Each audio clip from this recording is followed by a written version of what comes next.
वर्तमान में गुरुजी आप देख रहे हैं कि वर्चस्व की लड़ाई चल रही है पूरे विश्व में और एक राष्ट्र दूसरे राष्ट्र पर अपना आधिपत्य स्थापित करना चाहता है। सदैव से होता रहा है साम्राज्य की, जब से साम्राज्य का उत्थान हुआ और उसमें एक राज्य दूसरे राज्यों पर सदैव से आधिपत्य जमाने की कोशिश करता रहा है। वर्तमान में जो महाशक्तियां हैं विश्व की, वो अपने वर्चस्व की लड़ाई में हमेशा उन देशों को बीच में भेंट चढ़ा देती है, वहां की जनता को, कि जहां उनकी अपनी हानि ना होकर दूसरों की हानि हो। इससे मानवता को बहुत क्षति पहुंचती है। अभी वर्तमान में जो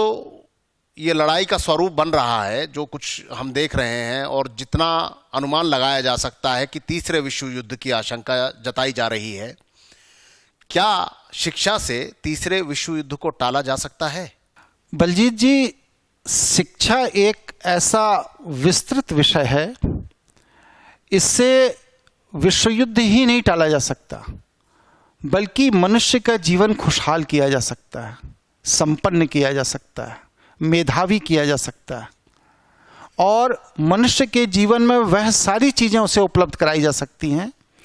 जो एक सामान्य व्यक्ति के सामान्य विकास के लिए आवश्यक है। आपने अभी जैसे कहा कि एक राष्ट्र दूसरे राष्ट्र को निगल जाना चाहता है,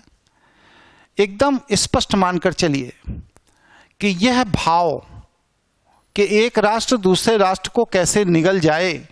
ये हमारी शिक्षा व्यवस्था के दोष का परिविकृत परिणाम है।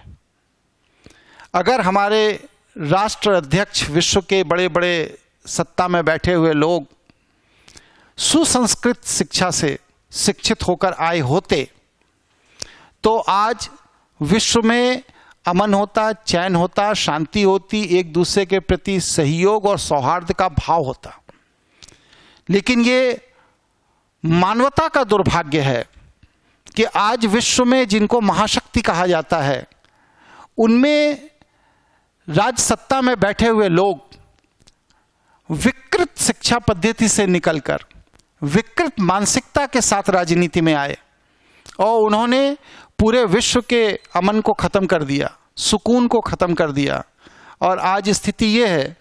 कि 10-10 साल, 15-15 साल, एक पीढ़ी पूरा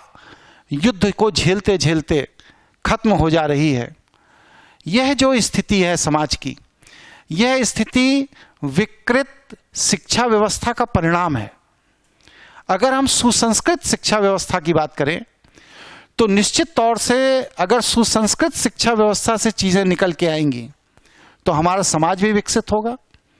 राष्ट्र भी विकसित होगा और विश्व के अंदर जो तृतीय विश्व युद्ध का खतरा पूरे विश्व पर मंडरा रहा है, यह खतरा भी नियंत्रित होगा। जैसे जैसे समाज के राष्ट्र अध्यक्ष सकारात्मक शिक्षा से शिक्षित होकर राष्ट्रों में आएंगे,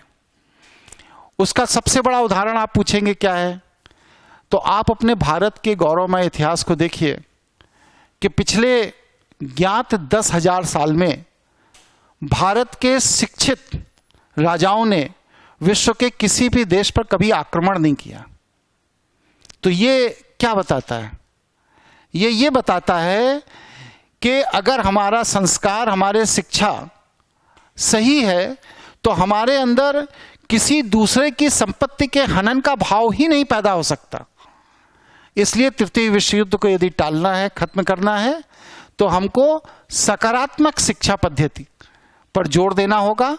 और विश्व में जो भी शिक्षा पद्धति जिस देश में चल रही है, वो सारी शिक्षा पद्धति सकारात्मक दृष्टिकोण से होनी चाहिए, वैदिक दृष्टिकोण से होनी चाहिए, मानव के हितकारी दृष्टिकोण से होनी चाहिए और मानवता को बढ़ाने वाले, मानवता का पोषण करने वाले दृष्टिकोण से होनी चाहिए। ऐसा मेरा मत है।